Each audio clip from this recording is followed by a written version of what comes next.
It's time for a first look at the upcoming 2026 Berks County High School football season. Brought to you by WEEU's award-winning sports team. Nobody does high school sports like WEEU, the voice of Berks and beyond. Welcome to WEU's preview look at Lancaster-Lebanon League high school football for 2026. Right now, we're going to take a look at Section 3 of the Lancaster-Lebanon League. And we're going to do so first and foremost with the Twin Valley Raiders. I'm Bob McCool, and I'm joined by the head coach of the Raiders, Brett Myers. And we're going to go right down the aisle. This is Andrew Cabigus, this is Jayce Oliver, Lucas Myers, and Maverick Foster all here. We're going to talk Twin Valley football coming up for 2026. But, Coach, look, this is year number 5 for you with Twin Valley. But we're not going to talk about 2026 without talking about 2025 because it was a season like nothing else at Twin Valley High School. 14-1. School's first ever District 3 championship and then getting all the way to the state final. When it was all said and done, as it's going on, you're just getting ready for the next week and the next week in Susquehanna Township and Aliquippa and Southern Lehigh. But when it's all said and done, you get the opportunity to sit down with you and your coaches and your kids and just kind of reflect back on how great this season was. Well, yeah, I think that at the banquet we were able to do that. One of the things that's kind of nice about the community we have and the young men we have is we were able to put that to bed at the banquet. Like, that's not taking anything away from that team or that group. It was obviously a special year, and it was a lot of fun. You know, the goal is to be together and play as long as you can, and they were able to do that. But, you know, this group was ready to move on right away and jumped in the weight room in January, and they're ready to form their own identity. It is going to be the 2026 season, but I do have to ask, since all of you guys had the opportunity to be a big piece of that puzzle, and I'm going to write down from the start. Andrew, if I could ask you, Mymissic, Aliquippa, Southern Lehigh, any one of them jump out at you as the biggest part, or was there something else that you think of when you think back on last season? What was your favorite part? My favorite part personally was just being together with my teammates. You know, like in offensive line, I love being with them. And when he was quarterback, I love being there throwing with him. And honestly, it's just a great time being together, being as a team. All right, I'll ask Jayce the same question. Any one of those games, again, you get to beat Mymissic. You get to play against Aliquippa. You get to play in a state final. Those things, anything in particular jumps out more than anything? So I did like almost everything about the entire season, but the Susquehanna Township game really, like I loved that game a lot because it was me, Andrew, and Joey Buckley just in a bunch the entire game, just down blocking the entire game. I just loved doing that the entire time. We ended up getting the win, so yeah. Pass that along. Lucas, what do you think? What was the highlight for you? Anyone in particular? I would probably say being with my teammates, like Andrew said, and then every game. I mean, one of the special things about our team last year is we went into every game the same way, whether it was going to be the best team we're playing or the worst team. We went into every game thinking this is our Super Bowl, and we're only focused on that game. So it was just all the games together the whole season.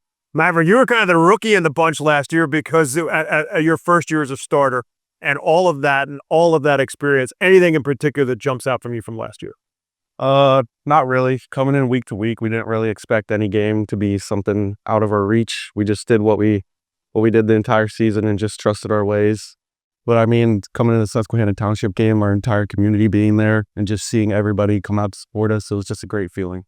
Coach, this is the last question I'm going to ask you on last season. I promise.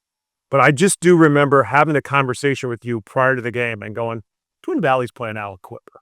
This is something a little bit different because this is one of the most storied programs in the history of high school football in Pennsylvania. And here's Twin Valley going head to head. It was a cool thing, especially when you come out on top. Yeah, and what you get to realize is, you know, for these guys, some of those guys that you talk about that are Hall of Famers from a program like that, these guys weren't born when they was that. So history isn't that important, right? It's who they are and what they did, and it was a special day, and they did what they needed to do. So as we turn into 2026, what do you think is going to be the strength of what you're going to bring to the table in 2026? Well, I think a lot of guys, people, you're talking last year, you lose a Drew Angle and you lose a Grayson, and, there's a ton of guys, Ben Grundy, Patty Shanahan, whoever you want to say. You lose a lot, but when you realize that you got 6, maybe 7 starters back on defense, and you're saying 5, maybe 6 starters on offense who played 15 games, that's an awful lot of experience. I mean, Jayce went into the season as a starting strong safety for us. He got hurt, lost some time. Keenan Munn steps in. Keenan's a starter. Well, in theory, both of them are starters, and they're both back. So there's some depth there, and there's some experience that should allow us to have some fun and do some pretty intense stuff when it comes to scheme-wise with these guys because of how much experience they got. And then if we take a look at your schedule, you're going to jump right into it. You're going to play 2 mid-pen teams right out of the gate, team you used to coach in Middletown, and then the rematch, which was Susquehanna Township, team you played last year in a district final. You're jumping right back into it. It's a great way to test your kids very early on. Yeah, so, what a lot of people don't know is because, there's been some whispers or some reporters that'll talk about our schedule the past couple of years. These guys don't get to decide that. And what most people don't realize is we don't always get to decide it because not everybody will play us. When you put calls out to Wilson and Coatesville and Manheim Central and Ephrata, Garden Spot, O&J Roberts, Governor Mifflin, and you ask for games and they won't play, sometimes you're stuck with what you got. And this says a lot about those coaches that when they got the phone call from us, district champs, that, J.J. Ortiz, Joe Heaton, and Coach Wolfel, they didn't back down. They loved the opportunity. And we love the opportunity because that's what we're trying to build here is a program that competes every week and plays whoever's available. And we're just happy that they were available and they're willing to play. You are moving as well, and not everybody probably knows this yet, but you were in Section 4 last year. You ran the table in Section 4.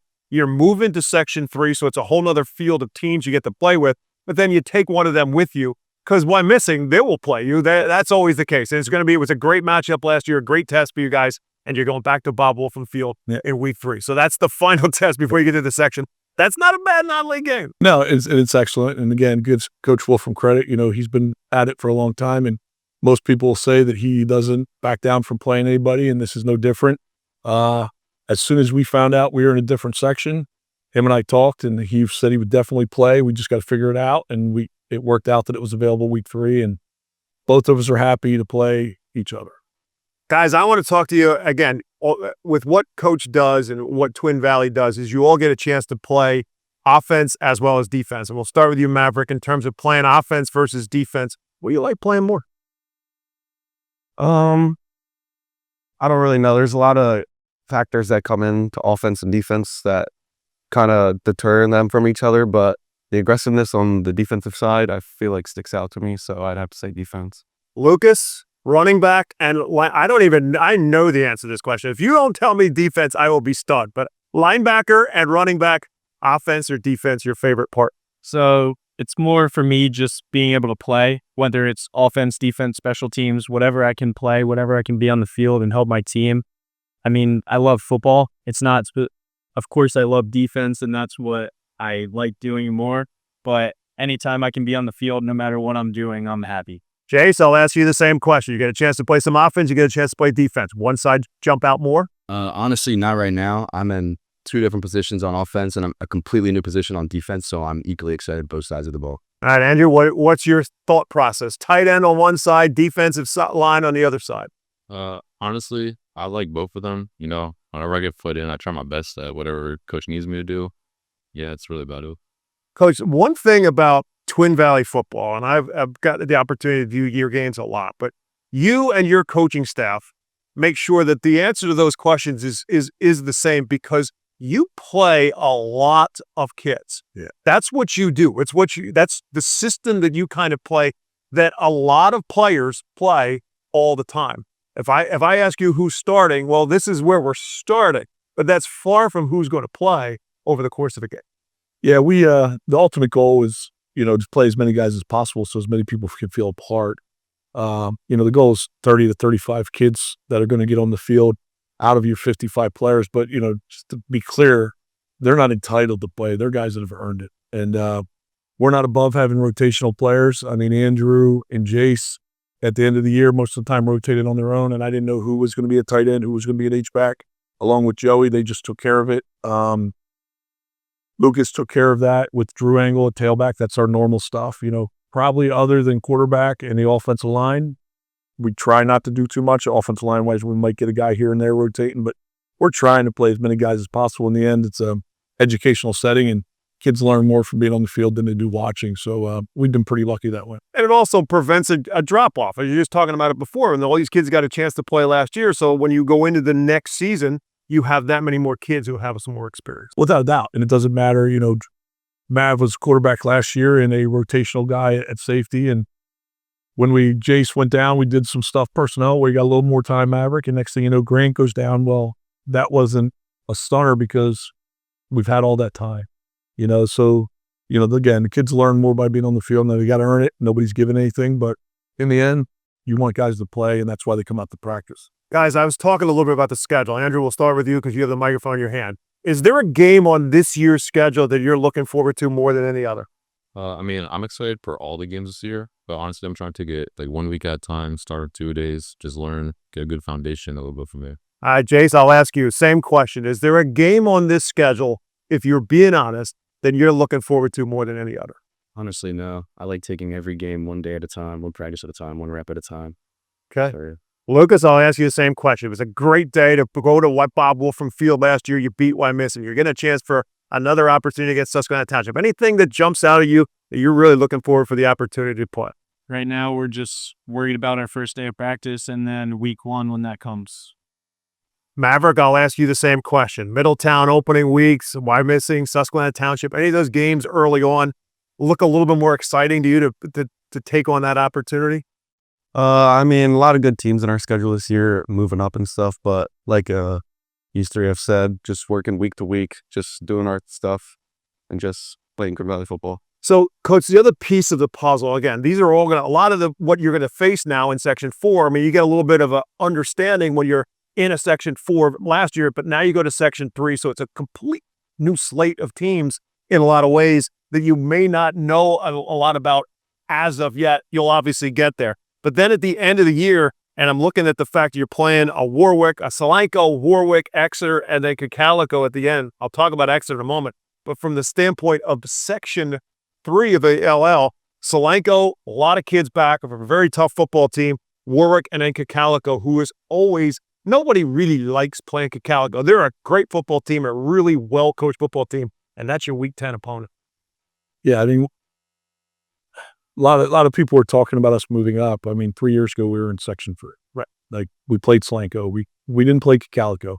Some teams adjusted by population. To me, it's not a concern. We don't choose our section. We don't choose our population. We're looking at who's playing on the schedule, and we're excited for this opportunity to compete.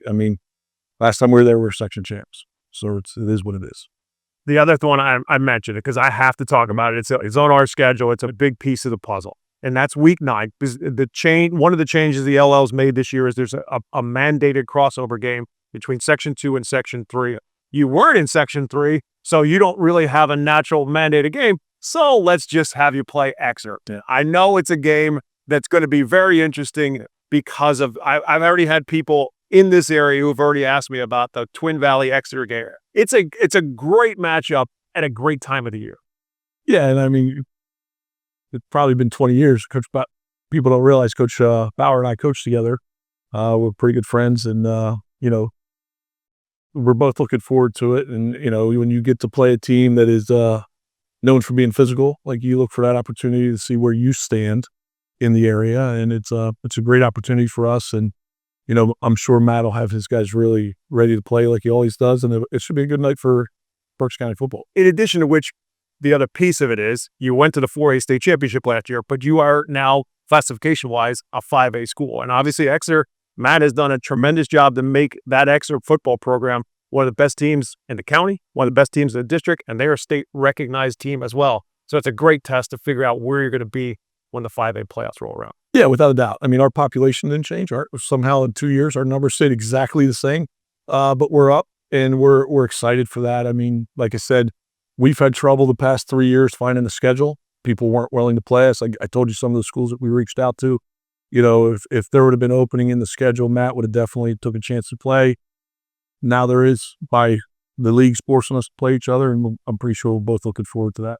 I want to talk to you guys because, Lucas, this is going to be your last season at Twin Valley High School. You were there for a while. Twin Valley football is a piece of it. Your brother played before you. Is there a piece of high school football on a Friday night that you're always going to remember most about Twin Valley? Of course. Most of it's the guys you've grown up with, playing years since we were 7 years old, just playing with them on Friday nights with your whole community watching. So I'd probably say that's like the biggest thing that I'm going to remember.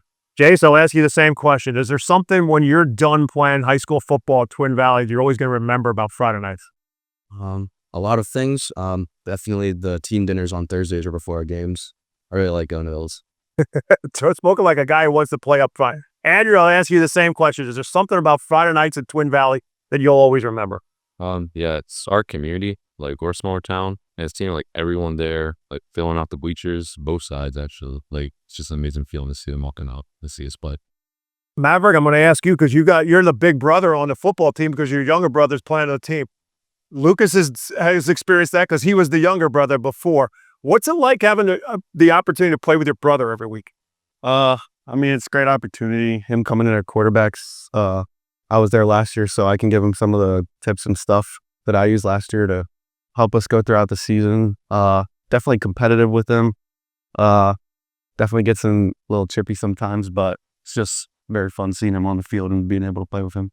Andrew, I'm going to ask you to pass the mic to Lucas because I want to ask Lucas the same thing because you got a chance to play with Evan. Evan's now at Kutztown University.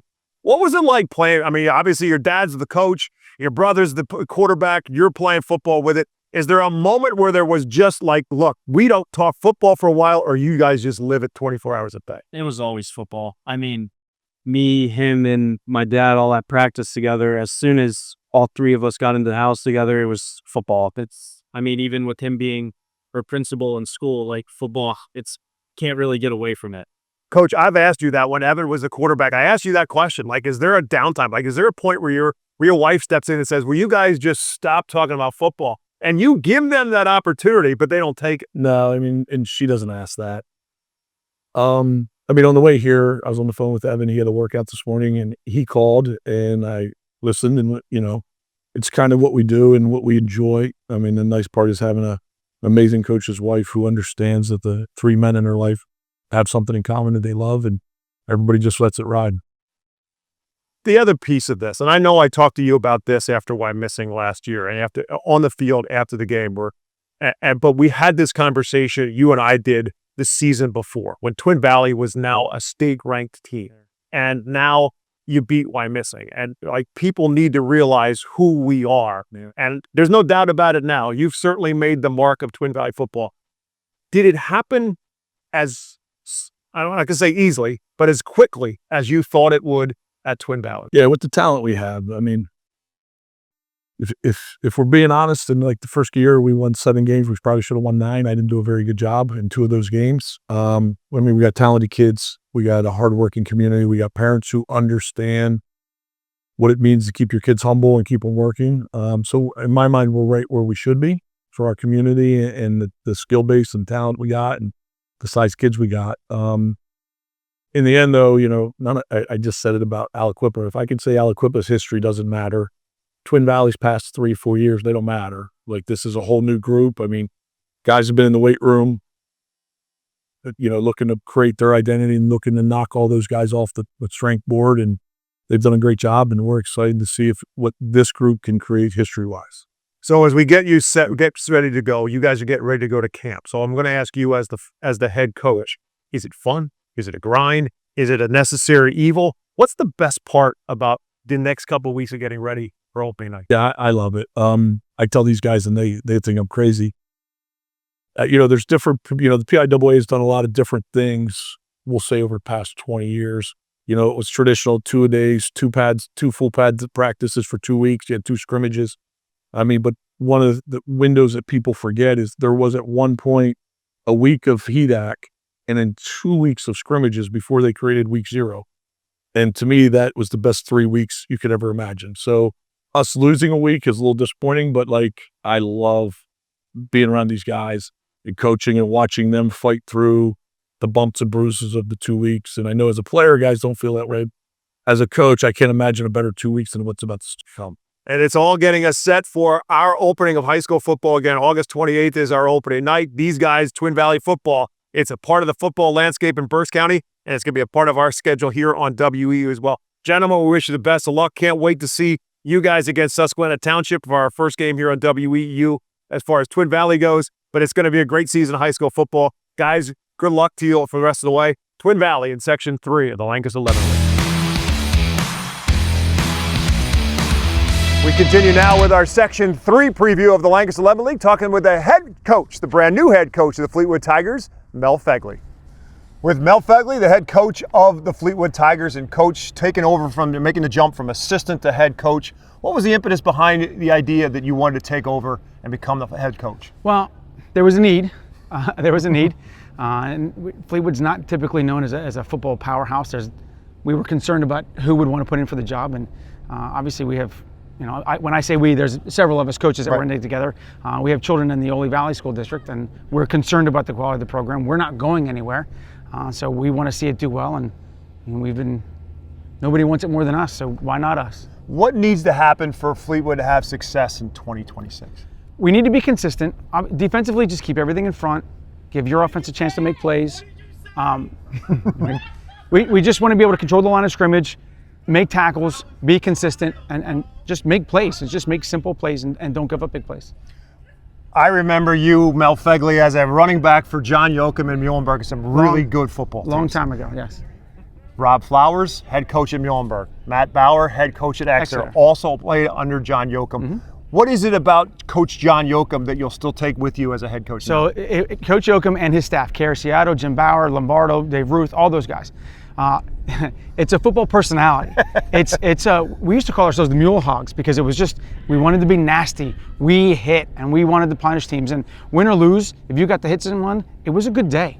And so falling in love with that aspect of the game and being able to give boys a healthy outlet for that aggression, we love this game because of that aspect, and Coach Yoakum and his staff were vital in that.